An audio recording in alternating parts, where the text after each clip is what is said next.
Et salut à tous, bienvenue sur cette nouvelle vidéo qui est vraiment une nouvelle série que je vais faire qui est destinée uniquement aux débutants. Je commence par quel contrôle faire et tous les combien de temps sur une RC de ce type là. Alors ça concerne ces RC là, mais aussi les gammes 1/8, vraiment les gammes qui sont destinées au tout-terrain. Tous les combien de temps faire des contrôles. Alors, tout ce que je vais dire là, ça concerne uniquement mon avis, et puis après vous en faites ce que vous voulez. Moi, mes RC, chaque session que je fais, alors il m'arrive de temps en temps de ne pas les contrôler et de la ressortir, mais sinon, c'est au moins un contrôle à chaque sortie. Au moins un contrôle. Alors, qu'est-ce que je contrôle? Bon, la carrosserie, on s'en fout un petit peu, mais bon, on peut s'amuser à réparer la carrosserie, faire des modifs, ce que vous voulez. Une carrosserie, de toute façon, si vous voulez, c'est ni plus ni moins qu'un consommable, malheureusement. Après, il existe quand même des carrosseries incassables. Les contrôles vont s'effectuer beaucoup sur les serrages, en fait. On va venir contrôler les serrages de la barre d'Ackermann, les serrages des fusées, ou au moins un contrôle visuel, vous voyez. Si je bouge comme ça, un petit contrôle nous permettra de voir qu'est-ce qui est desserré, qu'est-ce qui n'est pas desserré. Là, je fais pareil. Alors, sachez qu'une voiture RC a toujours du jeu. Ne vous inquiétez pas des jeux. Il y a des jeux anormaux et il y a des jeux normaux. Ne vous inquiétez pas des jeux. C'est pas une voiture qui est destinée à aller sur l'autoroute. Ensuite, ici, au niveau du moteur, bien sûr, on contrôle eh bien, qu'il ne nous manque pas une vis desserrée, que le moteur ne bouge pas, le prendre à la main comme ça, et voir si ça bouge pas. Ça, c'est important aussi. Parce que du coup, ici, on a une partie, j'en ai une là. Une partie qui vient se fixer au moteur, qui est dessus. Quelquefois, les vis, elles peuvent être desserrées là. Et le moteur se mettra à bouger n'importe quelle marque. N'importe quelle marque de voiture, ça peut arriver. Donc, ne pas hésiter à visser ça avec du frein filé assez costaud. Et puis après, on vient régler notre support moteur. Bref, à contrôler de temps à autre, au moins à la main, comme ça, contrôler qu'il n'y ait pas de jeu dedans. Pareil pour le pignon moteur qu'on a là, ici. Le pignon moteur, c'est pareil, on va venir le contrôler, on vérifie qu'il est bien centré, on vérifie qu'il n'est pas ballant sur l'axe du moteur. C'est assez important. De manière à ce que les sessions, en fait, soient toujours tranquilles. Après, on a beau faire 1000 contrôles, des fois on arrive sur une session et bam, il nous arrive quelque chose. Ça, vous n'y pouvez rien. Vous n'êtes pas non plus ingénieur et moi non plus. Donc il y a un moment, votre RC, vous louperez quelque chose et ça sera sur terrain et c'est toujours embêtant.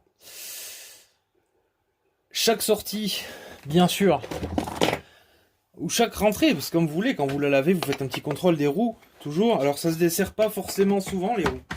C'est un système qui fonctionne, je ne sais même pas comment ça se fait, parce que c'est même pas conique ni rien, enfin bon. Ça fonctionne très très bien cet écrou. Donc un petit contrôle sur les serrages, c'est important. Hop. Pareil pour le train arrière, on vient contrôler ici que tout est bien serré, surtout au niveau des tirants. Alors moi j'appelle ça des tirants parce que devant des billets de direction, à l'arrière des tirants, hein. Après vous appelez ça comme vous voulez, des biellettes.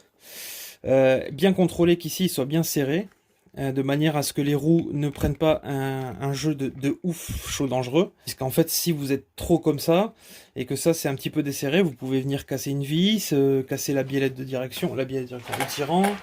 Bref, pas mal de choses qui peuvent arriver si on fait pas des contrôles assez importants. Et ensuite, c'est surtout au niveau du dessous du châssis, où se trouvent vraiment les contrôles à faire.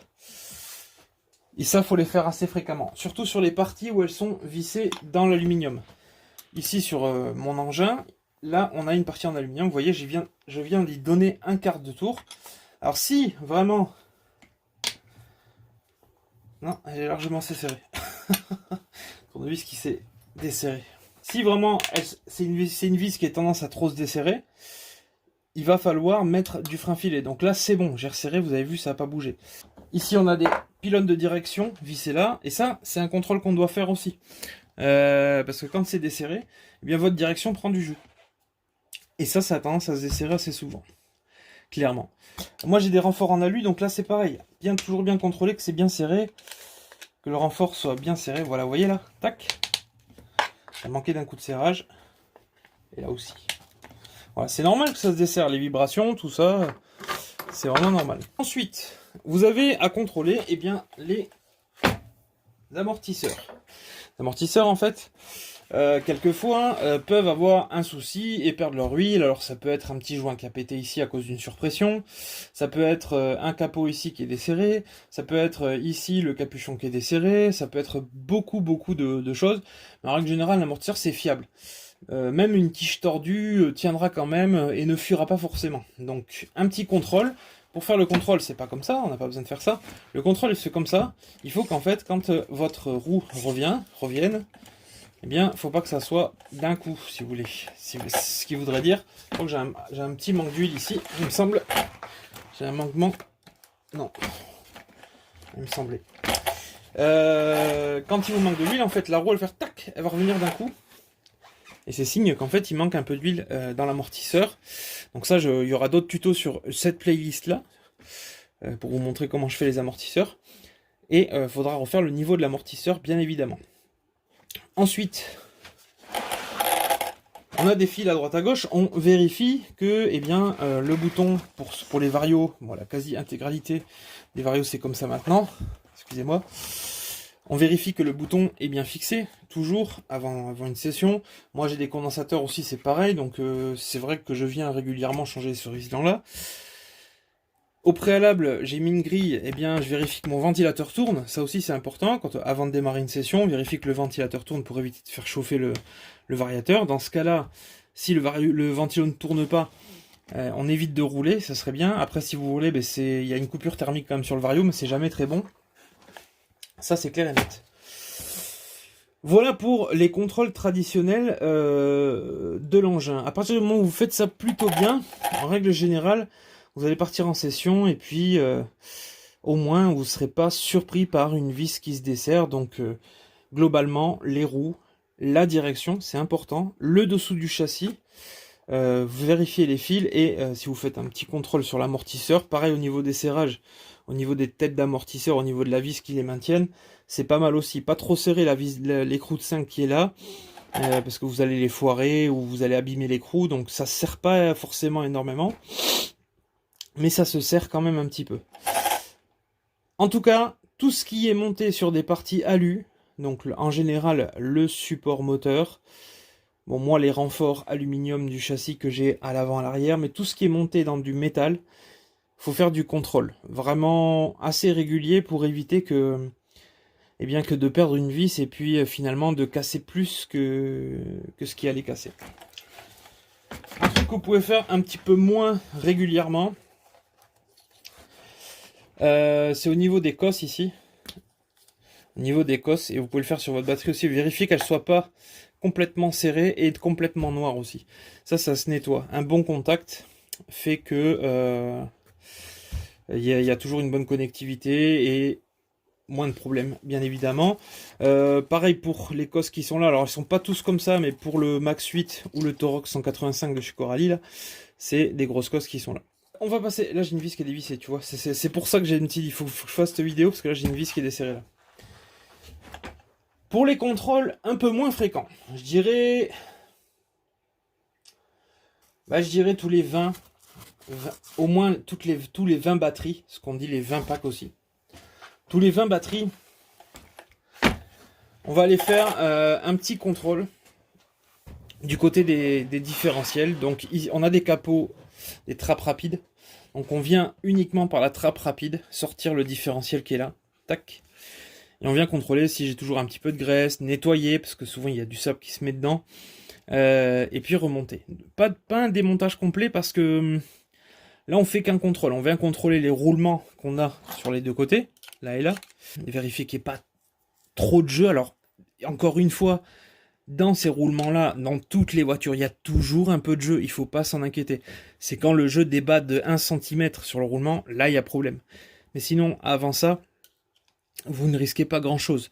Donc, vous démontez, vous regardez. En fait, le roulement, s'il ne grippe pas, si vous ne sentez pas que ça force, si vous sentez qu'il coulisse bien, qu'il ne fait pas trop de bruit non plus, eh bien ils sont bons, voilà. Bon, en général, du moins sur mon engin là, je n'ai jamais changé un seul roulement. pas un seul. Donc bon, il y a beaucoup de machines où il y a du bon roulement. Mais un petit contrôle, on sait jamais, un roulement qui a pris mal, ça peut arriver même sur des très bonnes machines, ça peut arriver, ben, s'il est temps de le changer, ça vous évite de faire gratter la transmission. Puisqu'ici, si ça bouge, la transmission va gratter, et c'est pas forcément cool, parce que c'est encore plus cher de changer la transmission. Pareil pour l'arrière, le différentiel arrière. Et le central, ici, le central, c'est pareil, vous le démontez, vous l'ouvrez, et vous l'ouvrez. Vous démontez le central, vous n'êtes pas obligé de l'ouvrir, alors tant que vous y êtes, vous le faites si vous voulez. Mais c'est pareil, on va contrôler les roulements ici, que tout aille bien, et on remet. Alors ça, c'est pour les 10 à 20 batteries, on va dire, ce contrôle-là.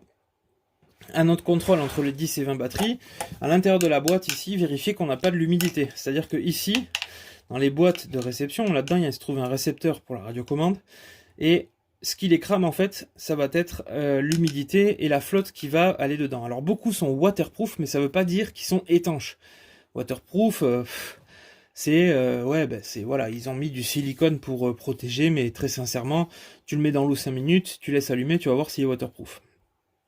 Donc là c'est pareil. Allez, pour le récepteur, peut-être un peu plus court, 5 packs, si tu sais que tu as roulé dans l'eau, en tout cas fais un contrôle. Voilà, mais de temps à autre, aller ouvrir là-dedans, souffler ce qu'il y a, c'est pas mal. Voilà pour tout ça. Encore un truc, alors du coup je vais en profiter pour démonter la roue avant, parce que vu que j'ai une vis à resserrer, je vais vous montrer. Il y a un petit contrôle aussi à faire de temps en temps, assez important. Donc là c'est pareil, on rentre entre les 5, 10, 15 ou 20 packs, c'est vous qui voyez. Moi je préconiserais plus vers les 5, 10. Hop. Donc maintenant vous allez quasiment retrouver ça partout. Le train avant à rotule. En fait, au bout, on a deux bouchons. Deux petits bouchons, les bouchons rouges qu'on a là. Donc là, je viens de les faire, moi, donc ça bouge pas. Mais avec une clé, en fait, Allen. Je vais pas avoir la bonne qui est là, mais c'est pas grave. Ah si, c'est bon. On a toujours un petit jeu ici, vous voyez. Bon, là, il vient d'être fait, donc c'est le mauvais exemple. Mais vous avez un jeu. On va essayer de réduire ce jeu un petit peu en vissant le bouchon de la rotule. De manière à ce que ici on n'ait pas trop de jeu et que si on a un coup violent, que ça vienne pas se sortir de la fusée, parce qu'en fait ce qui fait sortir la rotule de sa fusée, c'est qu'il y avait un mauvais jeu. Ou alors un choc vraiment fort, et là bien évidemment la rotule sortira de la fusée, mais sinon, le fait qu'il n'y ait pas le bon jeu, la rotule peut sortir plus facilement. Donc aussi un petit contrôle sur les bouchons, ça mange pas de pain, des fois il y en a qui les perdent, donc vraiment contrôler ça de temps à autre. Il faut pas non plus que ça force dans la direction, tu vois, faut toujours que la direction soit vraiment fluide, voilà. Même un petit coup de graisse, ça mange pas de pain. Donc ma vis desserrée, elle est là, vous voyez, hop. Je vous la montre, hein. C'est les deux, je sais pas si vous la voyez, là, les deux là. Donc, vous voyez, c'est bête, hein, c'est des vis qu'on n'a pas tendance à se dire, tiens, je vais les contrôler, non, que dalle. Donc pourquoi elles se sont desserrées là, allez donc savoir, les deux, hein. Je vais contrôler l'autre côté, et l'autre côté aussi, je crois. Et l'autre côté aussi. Les deux côtés se sont desserrés. C'est un truc que vous voyez, c'est, comment dire, typique de cet engin-là. C'est pas un truc que j'ai resserré, je pense, une seule fois depuis que j'ai des Chronos. Et bien sur celui-là, j'ai ça. Donc vous voyez que des fois, hop, un petit contrôle ici, c'est bon. Ici, c'est bon. Après, j'ai quasiment tout contrôlé là, donc c'est pas du jeu. Voilà. C'est pas du jeu, c'est pas marrant. Voilà, et puis ben chaque run, je sais que c'est un petit peu chiant, mais si vous arrivez à défaire vos pneus, à les lubrifier ici, alors je suis pas, encore une fois, je vous précise que je suis pas sponsorisé par cette marque, mais je vous conseille fortement d'acheter du MO94. C'est le top du top pour les roulements. Un petit coup comme ça sur les zones où il y a les roulements. Donc les zones où il y a les roulements, c'est les rotules, le différentiel, ici là, le pignon d'attaque, le différentiel central. Et puis pareil à l'arrière, les fusées, le central et l'autre fusée. Et puis vous êtes bon, vous voyez, c'est une dizaine de pchits et puis on le range. Comme ça, vos roulements, eh bien, ils sont toujours en forme avec ça. Alors surtout sur du Traxxas, c'est vraiment beaucoup plus important que sur cet engin-là. Tout ce qui est modèle X Max, Max, Revo, ce que vous voulez. C'est très important d'aller lubrifier régulièrement. Et vous allez en fait augmenter la durée de vie de vos roulements face à l'oxydation. Parce que des fois, on a beau lubrifier, ben, il casse quand même. Voilà, bien, j'espère que je vous ai aidé, j'espère que vous avez été informés de la plupart des choses. Si vous avez des choses à rajouter en commentaire, bien évidemment, c'est le bienvenu, comme d'habitude, sur la chaîne. Donc toi qui es débutant, qui regarde cette vidéo, n'hésite pas à aller jeter un œil aussi dans les commentaires, parce qu'il y a aussi des bonnes choses à prendre des autres. Puisqu'ici, en fait, on n'est pas la Bible de la RC. Moi, je te donne juste mon ressenti et l'expérience que j'ai en RC. Maintenant, toi aussi, tu vas faire ton expérience. Ça se trouve, tu seras beaucoup plus précautionneux que moi. Ça se trouve, tu le seras beaucoup moins. Mais au moins, tu te dis, tiens, ben, Romano, il m'a donné une base qui est pas si mal, en fait. Une base d'une sorte d'éducation primaire de la RC. De manière à être le plus ou moins tranquille dans les sessions. Alors, un dernier petit point vite fait. Ça sert à rien d'aller tout démonter tout le temps. Puisqu'en fait, c'est là où vous allez faire une connerie. C'est-à-dire, vous avez beau avoir beaucoup d'expérience. Si vous le démontez sans arrêt, l'engin, eh bien, il aura sans arrêt des problèmes. Parce que moins un engin est démonté, mieux il se porte. C'est-à-dire qu'il est monté d'usine, on fait le truc et tout ça. Moins on vient tout démonter ici, moins il y aura de possibilités de faire des erreurs. Voilà. Après, c'est bien de le faire, mais pas sans arrêt. Franchement, laissez les engins fermés pendant 10, 20 batteries, et après, tac. Au bout de 30 batteries, bon, ben là, ça y est, allez, je décide, je vais tout contrôler, je vais souffler, je vais nettoyer. Donc là, je me fais un joli démontage, je vais contrôler mon pin d'attaque, et tati, et tata. Ça, c'est important. Voilà, mais n'allez pas démonter toutes les 5 minutes le tout. Démontez ce qui est nécessaire. Le contrôle est peut-être plus important que tout le démontage, très sincèrement. Si ça vous a plu, bien évidemment, lâchez votre petit pouce, et puis le petit commentaire fait toujours plaisir. A très bientôt, c'était Romano, salut!